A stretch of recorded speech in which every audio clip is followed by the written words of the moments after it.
the lost generation, the greatest generation, the silent generation, the baby boomers, Generation X, Generation Y, Generation Z, and what comes after that? Generation Z has ended. The alphabet also ends with Z.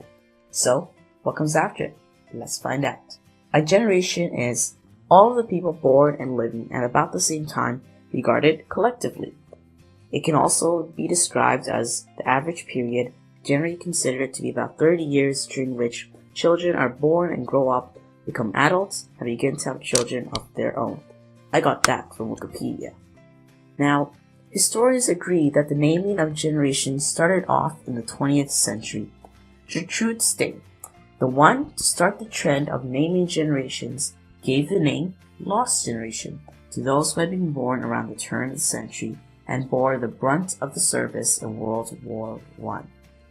In 1991, generational theorists Neil Howe and William Strauss published a study called Generations and said that the generation that fought World War II would be called the GI generation for government issue and general issue. Less than a decade later, Tom Brokaw published The Greatest Generation, which was a bestseller and talked about the greatest generation. That name ended up sticking. Canadian author Douglas Coupland is credited with the name Baby Boomers and Generation X. Howe's and Strauss's name 13ers never really caught on. After that, we just kept going with the alphabet thanks to media outlets. Generation Y came after. However, the term millennials was used in the book Generations. And Z is today's kids, who never really knew a world without the internet.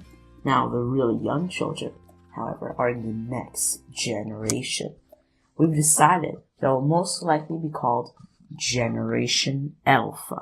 Yes, we went on to the Greek alphabet, and Beta is supposed to come next. Mark McCrindle is leading a campaign to call them Generation Alpha, and he's doing pretty well.